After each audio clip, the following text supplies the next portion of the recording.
Hey, everybody, John Granato and Lance Zierlein from the bench on ESPN 97.5 and 92.5. Hit subscribe if you haven't already, because you can get all of our content, and it's all great content. Lance, Mike Florio from Pro Football Talk says, he wrote a piece this week, says the quickest path back to football for Deshaun is a settlement. Now, Deshaun is protective of his reputation. We know that. He wouldn't settle beforehand because he said, no. I'm innocent and I'm going to protect my reputation. Florio makes a pretty good point here. He says, get a retired judge to mediate, keep it behind the scenes, let them mediate it, give whatever recompense these women need, and then they all sign NDAs. Plus now Deshaun doesn't have this drag through the public. Plus now Deshaun can get back to playing football. I think this is a pretty good way to go about it.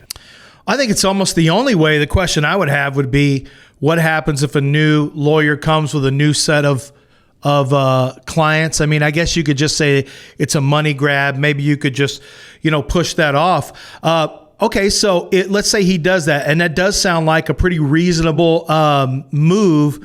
Number one, you look back at it and you say, wow, you could have done this way earlier and probably been in a lot better shape than where you are right now. I'll go a step further with this. Let's say this happens. So now Deshaun will have a settlement for X number of women in this case. He will, because there is going to be pain and suffering and anguish. I mean, this is not going to be a low dollar amount.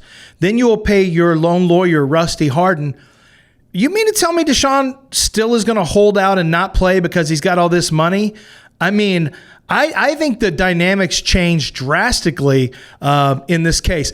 And then I'll also ask, I don't know that Jack Easterby, Cal McNair, Hannah McNair, Janice McNair, I mean, they can't love this as the face of the franchise either. So this is really a complicated situation going forward. I don't see a real clear path to the finish line here. I think what Mike Florio is talking about is the one that makes the most sense moving forward for Deshaun, and that's not exactly a best-case scenario either for him, but it may be now his best-case scenario, believe it or not. Well, and we may be talking, it all may be a moot point, because right now Tony Busby holds all the cards in that he might say, I ain't settling. I want this to go. First of all, I want Deshaun exposed. Secondly, and these women might want Deshaun exposed, and so he won't do this anymore. I don't know that he'll do it anymore anyway, although he just was doing it last month, according to the report, one of these reports.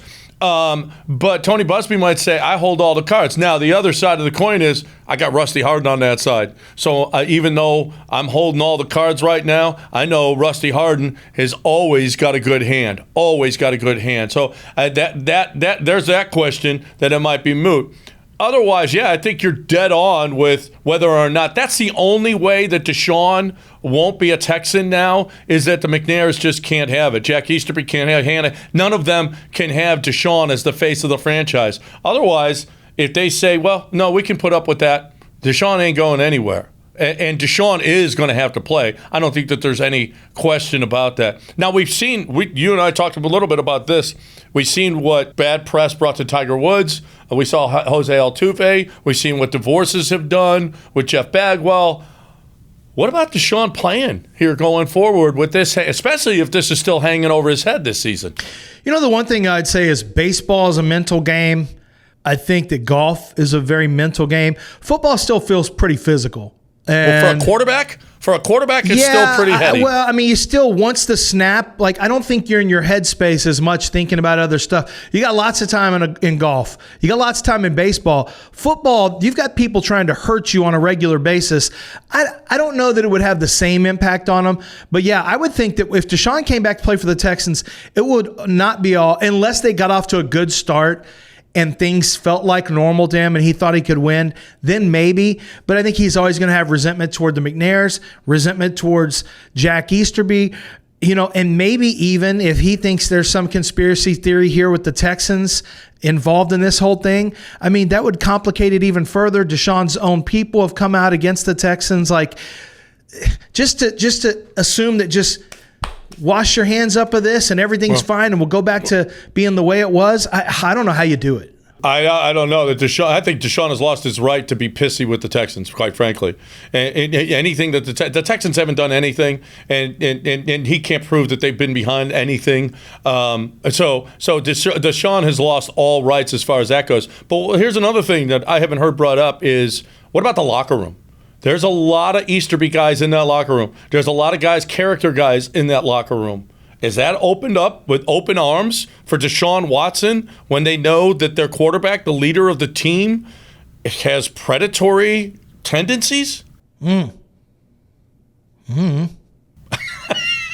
of this is good. Can we get to a good Deshaun thing? Like when he wanted to get traded? The good old days when we could get a bunch of draft picks for Deshaun? The good old days when Deshaun just hated the organization. When Deshaun and wanted just wanted out. to get traded and we might be able to get some firsts out of this deal?